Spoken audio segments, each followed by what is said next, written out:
National Security Agency conducts worldwide surveillance, fax, phones, satellite communication. Why are they after me? I don't know, and I don't want to know. Something that interested me in this piece was actually giving a fresh eye to the surveillance world today. The thing is with movies, anything that you see in a movie, you have to believe that we're 10, 15 years behind what they actually have. I think everyone's felt this at one time or another, when like you're doing something and then just all of a sudden you feel like somebody's watching. I think that all of us have a bit of paranoia in us about people getting into our lives, and that's fascinating to people, I think. This picture technology now, you can put a camera or a microphone anywhere. Buttonhole cameras, there's toothpick microphones. I don't think we didn't actually use that one in the film, but we saw that at the CIA. We're like kind of showing technology that's never been shown before. I mean, I think people are gonna watch it and go, wow, they really have that? And you can put cameras just about anywhere. Cameras are pinhole size. There is no place to hide right now. And the big daddy in this movie is this satellite which rotates around the Earth 155 miles up. I don't know how much the general public know what goes on in the world today, but the world is covered 24 hours a day. They have satellite surveillance of every inch of the Earth. And the resolution on the cameras on those satellites can read the license plate off of a car and also get face recognition. So you could be anywhere in the world. They could focus in on you and recognize you. And I thought that was really interesting, making that the third character in the piece.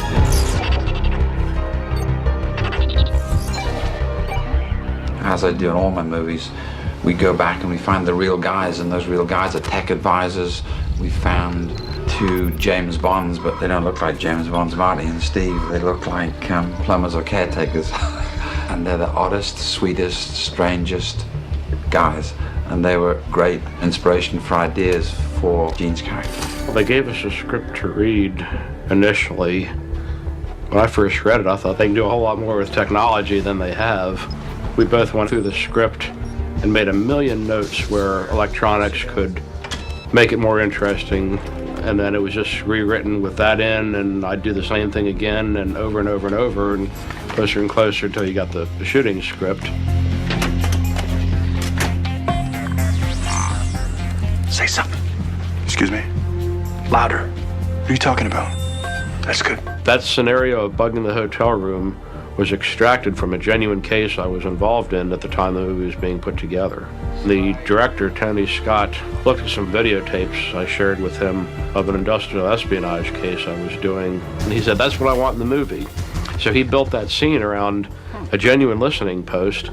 The surveillance devices that you saw Hackman install there are real. They're 100% real. And in fact, some of the footage in the movie actually flowed through the surveillance electronics.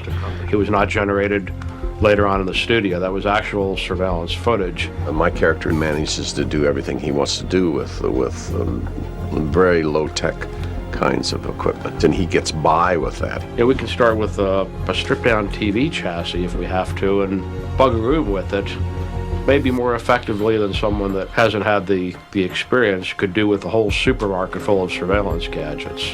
There are microphones that exist in the world that you just don't think about, and the most common one is an ordinary loudspeaker. And by adding a single $1 transformer to a loudspeaker, you turn that into an incredibly sensitive microphone, which can be amplified and run into a recorder or a headset. You're transmitting. They still have a signal on you. Your collar, your belt, your zipper. Get rid of your clothes, all of them. Well, and then what am I supposed to do? Nothing. You live another day, I'll be very impressed. 2 targets, rooftop, north side. Understood, 2 targets, rooftop. Maintain visual, please. Gene exposes him to a world that Will is not familiar with and has never seen before, and he takes him into a place that Gene calls his jar. This is where I work. It may seem strange to you, but this has been my office for 15 years. It's completely secure. Copper wire mesh keeps the radio signals out. The jar is a workplace that Marty and Steve, our 2 tech advisors, used to have when they're in full operation. The jar is this electronics marvel that my character has put together. It's all covered in copper mesh so that no one can eavesdrop on him. There are no outside lines coming into this room. It's all self-contained. It had a generator. And the idea is not to let any signals be able to transmit out of there. So it would not be theoretically possible to bug him. The more technology you use, easier it is for them to keep tabs on you. The screen room built for the movie worked so well that it was impossible to use wireless mics on the actors in there. I think the sound guys ended up putting the receiver for the wireless mic, the antenna, actually inside the screen room before they could get a signal.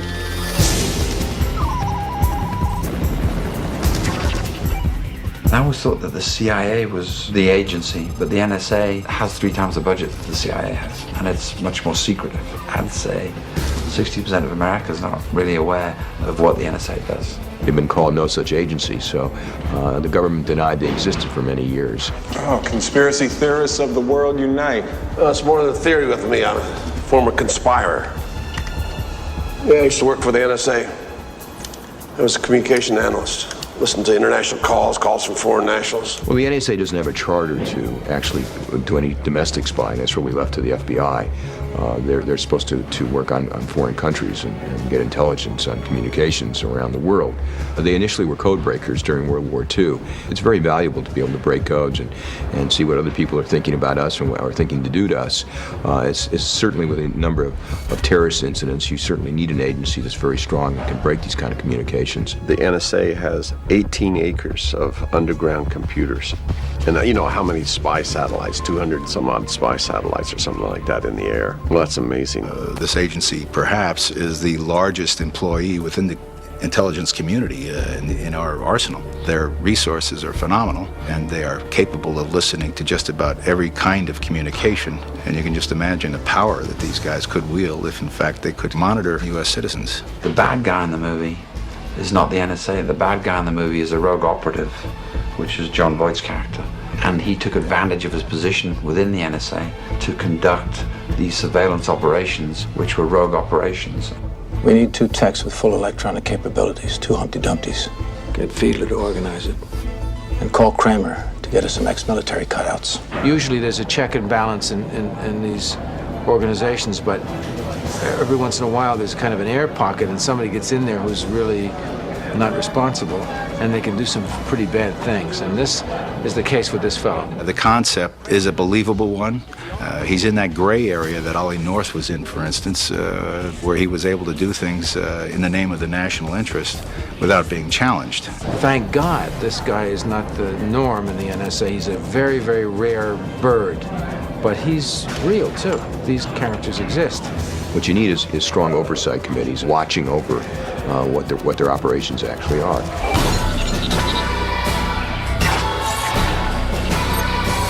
A legal wiretap requires a court order. It's generically called a Title III order or T3 order.